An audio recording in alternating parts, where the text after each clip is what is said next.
9 maths.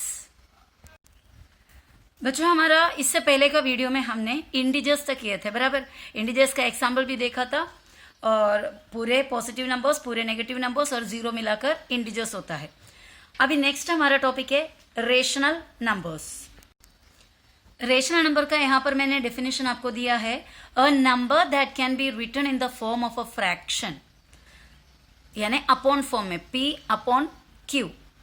P upon Q यानी कोई भी अल्फाबेट मैंने ऐसे यूज किया हुआ एक वेरिएबल P अपॉन Q, यानी P की जगह में कोई नंबर होगा, Q की जगह में कोई नंबर होगा, यानी अपॉन फॉर्म में लिखेंगे, न्यूमरेटर और डिनोमिनेटर फॉर्म में लिखेंगे। तो वैसा मतलब कोई भी एक नंबर को अगर हम न्यूमरेटर डिनोमिनेटर फॉर्म में लिख सकते हैं जहां Q is not equal to zero, जो डिनोमिनेटर है वो कभी जीरो नहीं होना चाहिए, ऐसा अगर लिख सके तो उसे रेशनल नंबर कहते हैं। ये सुनकर तो बहुत टफ लगता है रेशनल नंबर। सिंपल सी बात यह है कि जो नंबर हम जिसको क्या फॉर्म में लिख सकते हैं, फ्रैक्शन के फॉर्म में, अपॉन के फॉर्म में लिख सकते हो, उसे हम रेशनल नंबर कहते हैं। बस ये ध्यान देना है कि डिनोमिनेटर कभी जीरो नहीं होना है। ये डिनोमिनेटर जीरो होगा तो क्या प्रॉब्लम होगा वो मैं बताती हूँ। अगर समझो कि 3 अपॉन जीरो मैंने लिखा तो इसका वैल्यू डिफाइन नहीं हो सकता, क्योंकि कोई भी नंबर को जीरो से हम डिवाइड कर नहीं सकते। जीरो से डिविजन इज नॉट पॉसिबल, तो इसके लिए इसका answer is not a real number, इसका कोई आंसर मिलेगा ही नहीं। जिसका आंसर मिलेगा, कोई भी नंबर मिलता तो वो रियल नंबर होता था, लेकिन यहाँ पर अपॉन के नीचे यानी डिनोमिनेटर में जीरो है, then it can't be divisible, it can't be divided by zero. No number can be divided by zero. Zero से कोई नंबर डिविजन नहीं होता। तो इसके लिए जब भी हम फ्रैक्शन लिखते हैं तो अपॉन के नीचे जीरो नहीं आना है, क्योंकि अपॉन के नीचे जीरो आया हुआ कोई फ्रैक्शन होता नहीं है। तो ऐसा जो नंबर को हम लिख सकते हैं वो सभी नंबर रेशनल नंबर से। अच्छा, रेशनल नंबर्स के लिए मैंने कुछ और दिया, देखो यहाँ पर ऑल इंडिजर्स आर रेशनल नंबर्स। हमने अभी जस्ट पहले इंडिजर्स के बारे में पढ़ा, वो सभी इंडिजर्स किस में आता है, रेशनल नंबर्स में आता है। सभी इंडिजर्स, ऑल इंडिजर्स आर रेशनल नंबर्स। अब द डेसिमल एक्सप्रेशन, डेसिमल वो भी मैंने पहले वीडियोस में बताया हुआ है आपको। डेसिमल मतलब क्या होता है, पॉइंट के मदद से लिखने वाला नंबर्स। जो डेसिमल एक्सप्रेशन है रेशनल नंबर का, can be written in recurring form. Rational number को अगर हम डेसिमल फॉर्म में लिखोगे तो रिकरिंग बना सकता है। सपोज मैंने एक रेशनल नंबर को लिखा यहाँ पर पॉइंट वाले, यानी डेसिमल एक्सप्रेशन वाला पॉइंट 0.7। रिकरिंग मतलब क्या होता है, सेम नंबर आगे रिपीट होते होते जाना, सेम नंबर और रिपीट होते होते जाना, दैट इज रिकरिंग। अभी यहाँ पर तो 7 में खत्म हो गया ये, तो इसको रिकरिंग में कैसा लिखूं, I can put hundreds and thousands lakhs of zeros. तो यहाँ पे क्या रिकरिंग हो रहा है, जीरो रिकरिंग हो रहा है। तो हमने ये रिकरिंग वाला जीरो के लिए नॉर्मली ऐसा लिखते हैं, 0.7 जीरो डाले, रिकरिंग डाला, ऐसा ऊपर एक छोटा सा लाइन डालेंगे तो रिकरिंग को दिखाते हैं। तो जितने भी रेशनल नंबर्स है, सभी रेशनल नंबर्स का अगर हम पॉइंट में कन्वर्ट करोगे तो, यानी उसका फॉर्म डेसिमल एक्सप्रेशन में करोगे तो वो हमेशा हम किस में लिख सकते हो, रिकरिंग फॉर्म में लिख सकते हो। यहाँ पर रेशनल नंबर का एग्जाम्पल मैंने नीचे दिया, ऑल इंडिजर्स, सभी इंडिजर्स तो रेशनल है। ये सभी, जब मैं ऑल इंडिजर्स बोलूँ तो उसमें क्या क्या आ गया, हमारा नेचुरल नंबर आ गया, हमारा होल नंबर आ गया, बराबर। तो वो और नेचुरल नंबर और होल नंबर और पूरे नेगेटिव नंबर्स आया, तो इंडिजर्स बन गए। ये सभी रेशनल नंबर है। उसके अलावा मैंने डेसिमल फॉर्म का भी रेशनल दे दिया, 0.75। ये भी रिकरिंग हो सकता है क्योंकि 50000 हम लिख सकते हो। ये 9 पॉइंट रिकरिंग 832, 9 पॉइंट रिकरिंग 832, तो ये इसका मतलब है 9.832 832 832 832 ऐसा कंटिन्यू जाता रहेगा विदाउट एनी एंड। इसका मतलब 8, 3 और 2 ये तीनों डिजिट्स रिपीट हो रहा है, रिकरिंग हो रहा है। 7/9 इसको मैंने अपॉन फॉर्म में लिखा, so it is a rational number. 3/5 this is also in the form of P upon Q, so that also is a rational number. तो इतना पूरा था रेशनल नंबर के बारे में।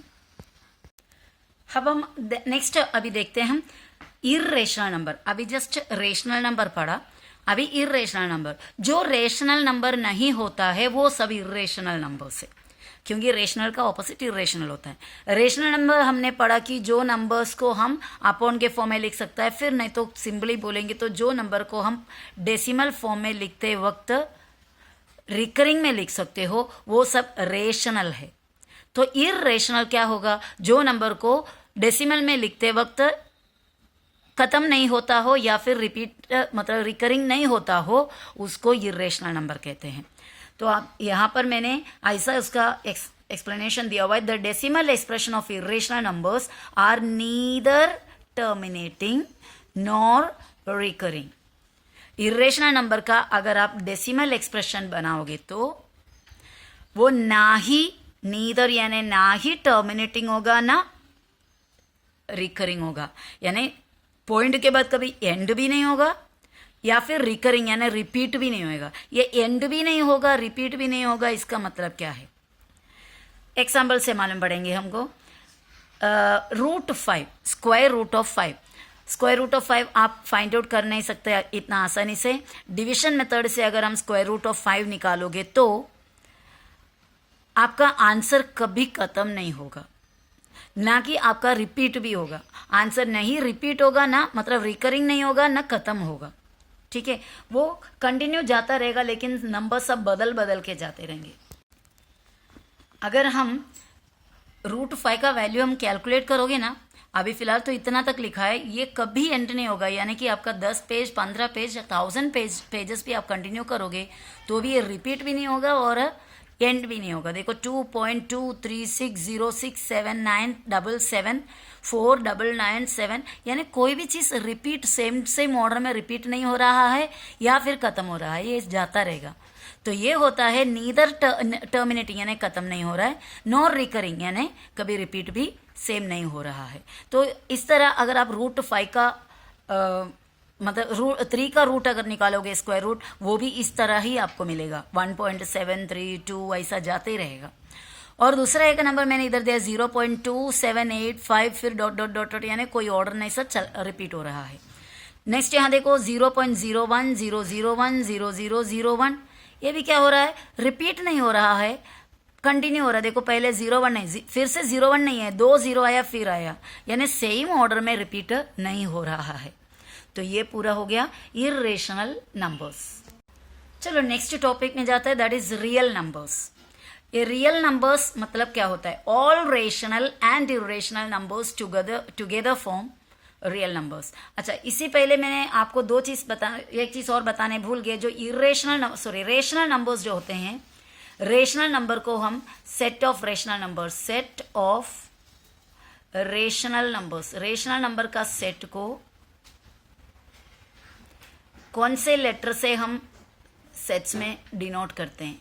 The letter is Q, capital Q।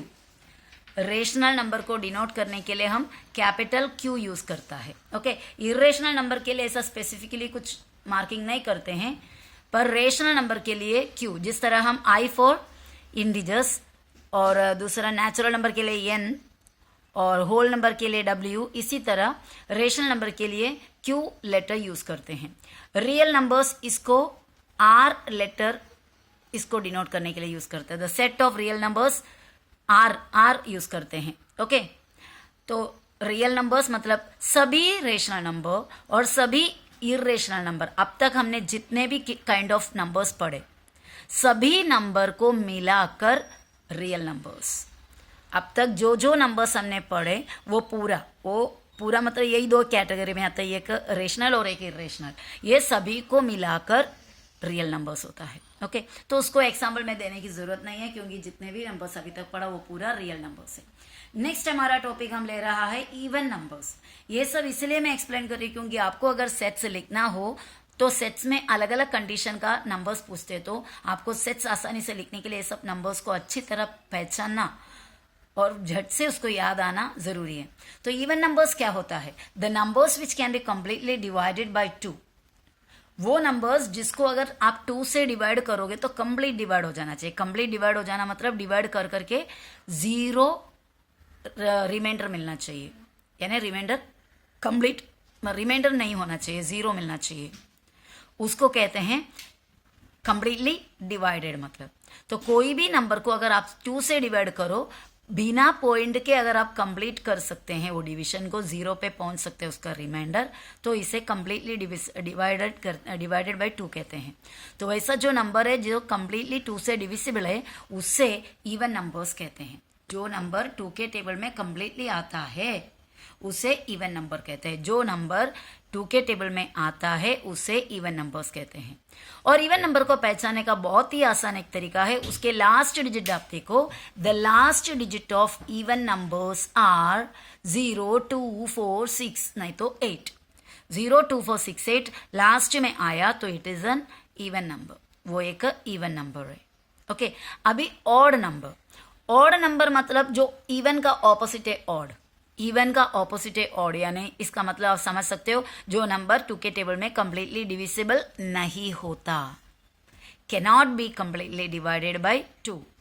इसका last digit में क्या होगा, ये टोटली कितने डिजिट्स होता है वो तो आपको पता होगा। टोटल डिजिट्स होता है हमारा 10। क्या क्या डिजिट्स हैं मैथ्स में, डिजिट्स क्या क्या है, 0, 1, 2, 3, 4, 5, 6, 7, 8, 9, ये इतना डिजिट्स है, 1, 2, 3, 4, 5, 6, 7, 8, 9, 10, पूरे 10 डिजिट है। ये 10 डिजिट से पूरे लाखों करोड़ों अनगिनत नंबर्स बने हुए हैं। मैथ्स के हर एक नंबर इनसे बने हुए हैं।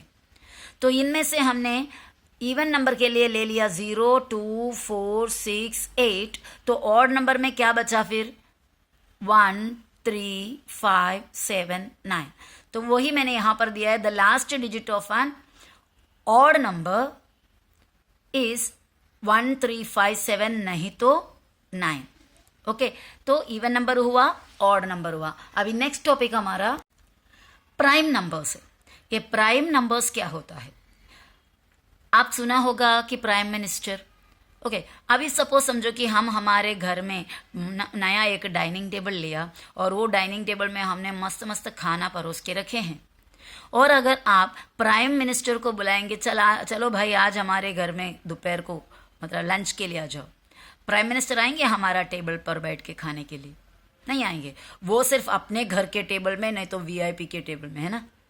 यानी वो हर किसी के घर पे टेबल पे बैठ के मतलब डाइनिंग टेबल पे से खाने नहीं आता। मैं एक्चुअली ये पॉलिटिक्स नहीं है, मैथ्स है, उससे कोई रिलेशन हमको नहीं है, फिर भी आपको याद दिलाने के लिए क्लू दिया था मैंने। प्राइम मिनिस्टर के जैसा प्राइम नंबर भी ऐसे अरे गहरे के टेबल में नहीं आता, यानी दूसरे के टेबल पर नहीं आता बैठ के खाने के लिए। प्राइम नंबर किसी दूसरे के टेबल में नहीं जाता।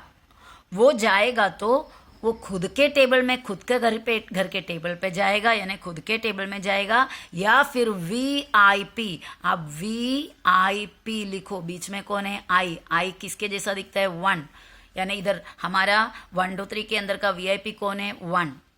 तो वो सिर्फ और सिर्फ वीआईपी और खुद के टेबल में ही जाता है, यानी 1 और खुद के टेबल में जाने वाले नंबर्स को प्राइम नंबर्स कहते हैं।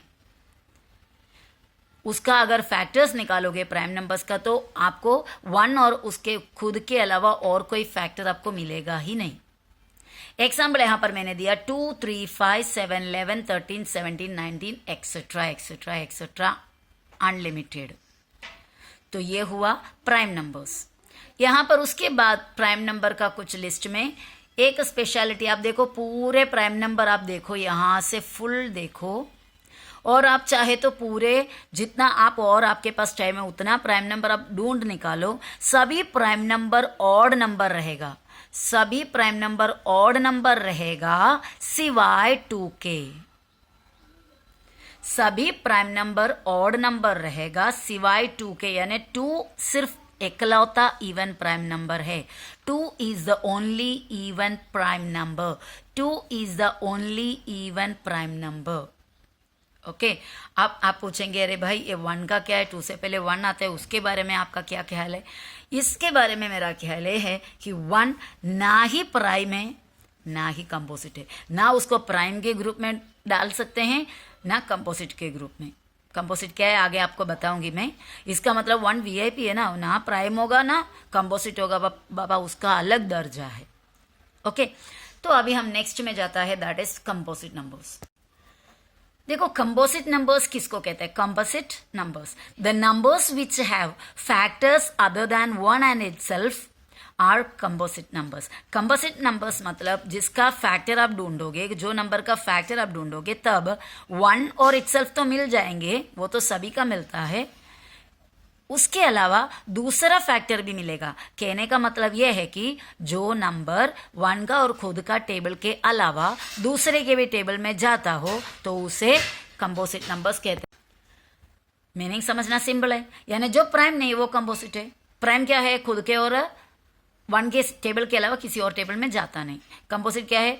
खुद के भी टेबल में जाएगा, 1 के भी टेबल में जाएगा, और दुनिया में और भी जो जो है उसके पास, मतलब जो जो उसको बुलाएंगे उसका सबका टेबल में जाएगा। ओके, यानी जिस जिस के टेबल में वो जा सकता है उतना जाएगा। यहाँ पर एग्जाम्पल मैंने दिया नीचे, 4 जाता है 2 के टेबल में, 4 के अलावा, 1 के अलावा। 6 जाता है 2 और 3 के टेबल में, 8 जाता है 2 4 के टेबल में, 9 जाता है 3 के टेबल में, 10 जाता है 2 और 5 के टेबल में, 12 जाता है 2 3 4 6 इन सभी के टेबल में, है ना। तो ये सब क्या है? कंपोजिट नंबर्स है। तो फिलहाल ये जो वीडियो में मैं यहाँ तक आपको दे रही हूँ कंपोजिट नंबर तक, और नेक्स्ट वीडियो में हम ले आ जाएंगे इसके आगे का टॉपिक। ओके, तब तक के लिए बाय।